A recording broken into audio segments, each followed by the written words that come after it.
Hey folks, hello, and welcome to this week's asynchronous class in white collar crime. You know that we're still on social control and we'll still be there next week. This is a really long chapter because it involves so much. It involves from police to prosecutors to judges to corrections officers. So we follow that whole thing and then we move into religion and how corruption and fraudulent and um, pervasive sexual abuse happen in all of those control facilities.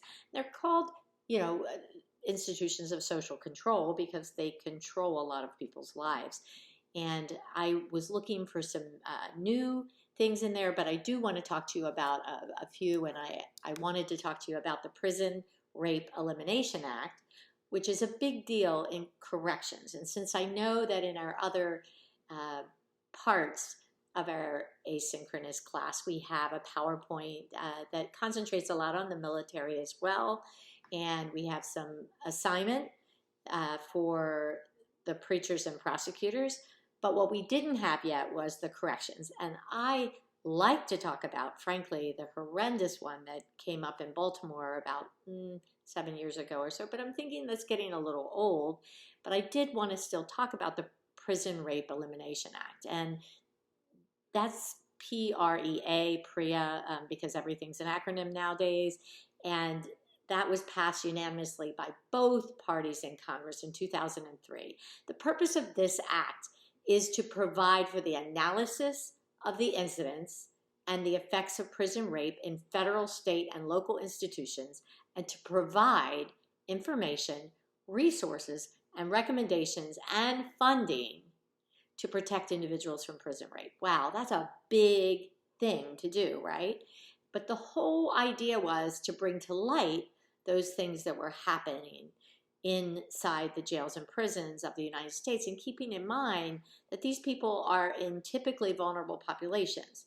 Now, a lot of people get confused because in a lot of these correctional officer, at least sex scandals that are in male prisons, when there are male inmates who have been involved in having intimate relations with several correctional officers having children with these inmates, it's become like, well, who is the aggressor? Let's not be confused. Regardless of gang membership, regardless of whatever is happening, the incarcerated are the people who are imprisoned and have a loss of liberty. The people who are in not incarcerated, who are correctional officers, always have some sense of power over the people within that incarceration. So let's not get confused about who the victims are. No matter how heinous their crimes on the outside, no matter how much power they yield on the outside, there is that imbalance of power, right? So we are supposed to draft standards for eliminating prison rape through PREA. And we have case after case after case of groups of correctional officers who get charged with, some convicted of, but really most it goes on years and years and years. And so there is one. And Powerless in Prison is a good special report that came out 4 days ago. I couldn't have gotten any more timely, or they couldn't have timed it any better for this class for you all to watch. And I think that they will say it better than I can say it more. So we won't have a synchronous class just this week. We will next week, but not this week, right? Okay. But I want you, after watching that, to give a reaction to that, a reaction to what maybe the problems are with PREA and why it was allowed to go on so long in both Dublin, this prison in California, a women's federal prison, and why it happens widespread, because this isn't certainly limited to Dublin. And you'll hear that in this. It's only a 25-minute documentary, so that plus this little talk that I'm giving is a lot shorter than our hour and a half anyway, so I'd expect you then to write the little reaction, and you could do it all within less time than we spend in the synchronous class. I know that you have a lot to do because I gave you another assignment because it's such a big topic. I hope you guys, though, over the semester aren't thinking that every single institution that exists on planet Earth is prone to corruption, because it is. Only kidding. I mean, no, it is. But I don't want you to get so disillusioned that you think, well, I want a career in a place that doesn't have it, because there is none.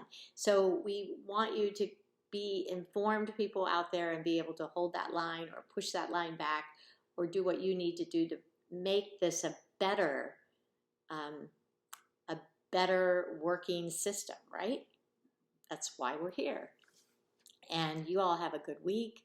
I will see you next week. But remember, I'm going to ask you to look at this, which you're obviously already doing, and give that reaction paper, which you'll know if you actually watch this, what is requested of you. It's just a 2-page reaction, like a normal reaction paper, but show me that you've watched the video, the news cast, and it's a 25-minute, as I said, story on really one prison, but I like the title, Powerless in Prison, because that's really what it is about. This one focuses on female prisons, but lest you think that's all there is, it happens equally in both male and female prisons. Okay?